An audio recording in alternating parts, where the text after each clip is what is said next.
तो आइए दोस्तों अपने सबसे पहले क्वेश्चन की तरफ बढ़ते हैं। जो हमारा सबसे पहला क्वेश्चन है कि भारत को किस वर्ष अंग्रेज़ों से आज़ादी मिली थी? तो यहाँ पर आपके सामने 4 ऑप्शन हैं। तो यहाँ पर जो आपका पहला ऑप्शन है 1942, 1945, 1947 और डी 1950। और यहाँ पर राइट साइड में यहाँ पर टाइमिंग भी चल रहा है। तो यहाँ पर टाइमिंग को देखते हुए जो आपका सही आंसर है, जो कि यहाँ पर सी नंबर 1947 बिल्कुल सही है। और हमारा दूसरा क्वेश्चन है, कौन-सा शहर अंगूरों की पैदावार के लिए प्रसिद्ध है? तो यहाँ पर महाराष्ट्र, नासिक, कश्मीर, नैनीताल। अब यहाँ पर आपके सामने टाइमिंग चल रहा होगा और टाइमिंग यहाँ पर ख़त्म हो गया। तो यहाँ पर जो आपका सही आंसर है, जो कि यहाँ पर ऑप्शन नंबर बी नासिक बिल्कुल सही है। अब हमारा तीसरा क्वेश्चन है, टेलीविज़न का आविष्कार किसने किया?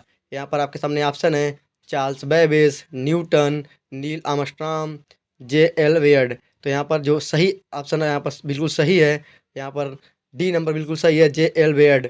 यहाँ पर चौथा क्वेश्चन है, विश्व का सबसे बड़ा महाद्वीप कौन-सा है? एशिया, अफ्रीका, ऑस्ट्रेलिया, दक्षिण अमेरिका। तो यहाँ पर ऑप्शन चल रहे होंगे, आप टाइमिंग चल रहा होगा और टाइमिंग को देखते हुए आप लोग कमेंट में हमको ज़रूर बताइएगा कि कौन-सा ऑप्शन बिल्कुल सही है। तो यहाँ पर जो कि ए नंबर एशिया बिल्कुल सही ऑप्शन है। तो यहाँ पर पाँचवा क्वेश्चन है, विश्व की पहली पुस्तक छापने वाला देश कौन-सा है? भारत, रूस, चीन या फिर अमेरिका? तो आप लोग कमेंट में बताते रहिएगा कि आपका स्कोर कितना है, आपने कौन-सा सही किया है। तो यहाँ पर जो सही आंसर है, सी नंबर सही है, चीन। अब हमारा छठवां क्वेश्चन है, सर्वाधिक पशुओं वाला देश कौन-सा है? चीन, भारत, जापान या फिर पाकिस्तान? तो यहाँ पर आपको जो भी आंसर सही लगे, वो हमको कमेंट करके ज़रूर बताइएगा। तो यहाँ पर टाइमिंग आपका ख़त्म होता दिखाई दे रहा है और यहाँ पर जो आपका सही आंसर है, बी भारत बिल्कुल सही है। अब हमारा सातवां क्वेश्चन है, भारत की सबसे चौड़ी नदी कौन-सी है? ए ब्रह्मपुत्र, बी गंगा, सी यमुना, डी चंबल। तो यहाँ पर जो आपका बिल्कुल सही आंसर है, जो कि यहाँ पर आपको पिन किया गया है, ए नंबर ब्रह्मपुत्र बिल्कुल सही है। अब हमारा 8वां नंबर क्वेश्चन है, इलायची का सर्वाधिक उत्पादन किस देश में होता है? नेपाल, भारत, सिंगापुर या फिर खाटेमाला में? तो यहाँ पर जो आपका सबसे करेक्ट आंसर है, वो है डी खाटेमाला में। अब हमारा 9वां क्वेश्चन है, अंडों की टोकरी के नाम से किस नगर को जाना जाता है?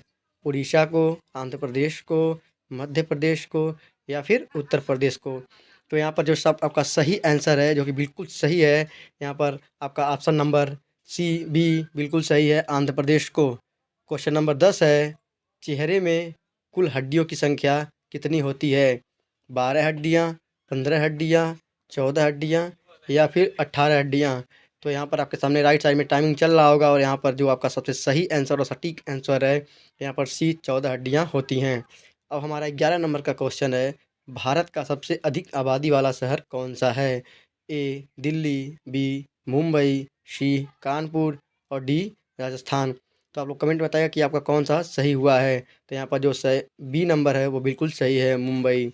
अब हमारा 12 नंबर क्वेश्चन है, छीली हुई सब्जियाँ को धोने से कौन-सा विटामिन निकल जाता है? A vitamin C, B vitamin D और सी विटामिन के और डी विटामिन ए। तो यहाँ पर विटामिन सी जो कि बिल्कुल सही है। अब हमारा 13 नंबर का क्वेश्चन है कि विश्व का सबसे छोटा पक्षी कौन-सा है?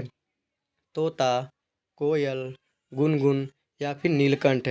तो यहाँ पर आप कमेंट में करते रहिएगा कि आपका कौन-सा क्वेश्चन सही हुआ है, कितना क्वेश्चन सही हुआ है। तो यहाँ पर सी गुनगुन पक्षी बिल्कुल सही है। अब हमारा 14वां क्वेश्चन है, विश्व जल दिवस कब मनाया जाता है? 18 मार्च, 22 मार्च, 15 अप्रैल या फिर 18 अप्रैल?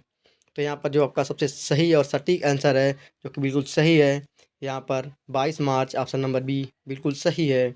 अब हम बढ़ते हैं अपने अगले क्वेश्चन की तरफ। 15वां नंबर क्वेश्चन है, विश्व में सर्वाधिक आलू किस देश में पैदा होता है? रूस, भारत, चीन या फिर पोलैंड? तो यहाँ पे जो आपका सबसे सही आंसर है, वो है यहाँ पर ए नंबर रूस। हमारा 16 नंबर का क्वेश्चन है कि क्षेत्रफल के अनुसार भारत का कौन-सा स्थान है? पहला, दूसरा, तीसरा या फिर 7वाँ? तो जो आपका भारत का स्थान है क्षेत्रफल के हिसाब से, वो है यहाँ पर 7वाँ। अब हमारा 17 नंबर का क्वेश्चन है, जापान पर परमाणु बम कब गिराया गया था? 1999 में, 1930 में, 1945 में या फिर 1948 में? तो यहाँ पर जो आपका सबसे सही आंसर है 1945 में, ऑप्शन नंबर सी बिल्कुल सही है। आँख की किरकिरी होना, मुहावरे का सही अर्थ क्या होगा? अप्रिय लगना, धोखा देना, कष्टदायक होना या फिर बहुत प्रिय होना। तो यहाँ पर जो आपका सही आंसर है, जो कि ऑप्शन नंबर ए बिल्कुल सही है, अप्रिय लगना। अब हमारा 19 नंबर क्वेश्चन है, भारत का राष्ट्रीय भोजन क्या है? दाल, चावल या फिर जलेबी, दही या फिर छोले भटूरे या फिर खिचड़ी। तो यहाँ पर आपके हिसाब से कौन-सा क्वेश्चन है, कौन-सा आंसर है? तो कमेंट में बताइएगा। यहाँ पर डी नंबर खिचड़ी बिल्कुल सही है। हमारा 20 नंबर का क्वेश्चन है, पवित्र नदी के नाम से किस नदी को जाना जाता है? आप लोग इसका आंसर हमको कमेंट में बताइएगा और आप लोग हमको कमेंट में ये भी बताइएगा कि आपने 20 में से कितने क्वेश्चन सही किए हैं। दोस्तों उम्मीद करते होंगे कि आपको ये वीडियो बहुत ज़्यादा पसंद आया होगा। अगर आपको वीडियो अच्छा लगा हो तो वीडियो को लाइक करके चैनल को सब्सक्राइब कीजिएगा। हम ऐसे ही आपके लिए वीडियो लाते रहेंगे जीके के, आपके एग्ज़ाम से रिलेटेड। दोस्तों बहुत-बहुत धन्यवाद हमारा वीडियो देखने के लिए।